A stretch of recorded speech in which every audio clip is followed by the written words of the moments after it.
අද අපි එග් රොටි කන්න යන්නේ. ඒක තෝරන කන බිත්තර දෙකක්. පාම්පිටෙක්. ලුණු. ගම්බිරිස්. මෙන්න මේවගේ මිස් කරන බාදනයක් කප් එකක්. දැන් මං පිටි කප් දෙකක් අරගෙන ලුණුත් දාගෙන මදරස් නිවතුරෙන් මේක මික්ස් කරගන්න යන්නේ.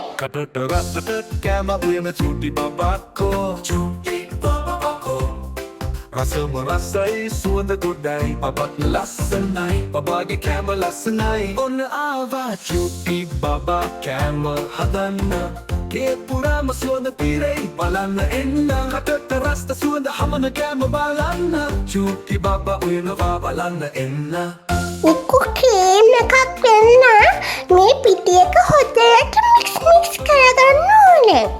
අපි මේ හදාගන්න පිටි මික්ස් එකෙන් පිටි කප් එකකින් පොඩි රොටි නම් 4ක් හදාගන්න පුළුවන්. ලොකු රොටි නම් 2ක් හදාගන්න පුළුවන්.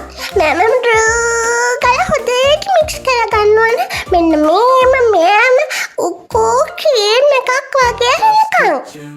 බලවලු කාට තියනවා. පාලනක රත් වෙන්න තියලා මම තෙල් දාගෙන මම හොල්ලගෙන යන්න හැමදාම යන්න. ඊට පස්සේ පිටි මික්ස් එකෙන් මෙහෙම දාලා මේම රොටියක් හදාගන්න ඕනේ. මට අමතකුණා නේද මම ලොකු රොටියක් හදන්න යන්නේ කියලා. මම වෙන්නට පොඩි රොටිය හදන හින්දා පොඩි රොටියක්ම හදන්න ගියේ. අද මම ලොකු රොටියක් හදන හින්දා ආයේ පිටි මික්ස් එකෙන් මේ වටේට දාගෙන රොටිය ලොකු කරගත්තා. රොටිය මෙහෙම තියදී දැන් බිත්තරයක් කඩලා දාලා මෙහෙම වටේටම මේක කරගන්න ඕනේ.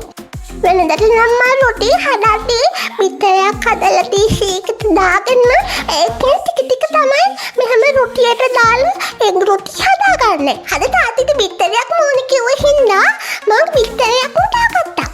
ඊට පස්සේ මේකට මෙහෙම ලුණු ගම්මිස් දාගන්න ඕනේ ලස්සනට. දැන් අපි මේක නවාගමු.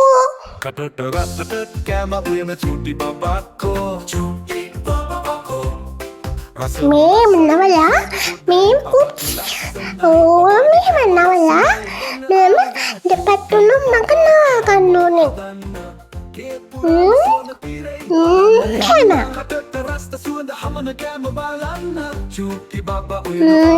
මේක පැත්තෙන් නවාගන්න ඕනේ. දැන් අපේ රොටිය මෙහෙම දෙපැත්තට දාගෙන මේක ලස්සනට ෆ්‍රයි කරගන්න ඕනේ. මේ රොටි එක තාත්තී බබයි නිතරම කන රොටි එක. හරියම රසයි.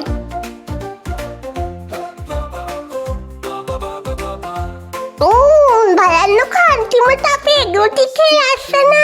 කොහොමද නේද මෙයාගේ චිකන් කරි එකත් එක්ක එග් රොටි කන්න තියෙන්නේ. මාළුනේ අපේ වීඩියෝ එක තාත්තනම් අපේ channel එක subscribe කරන්න.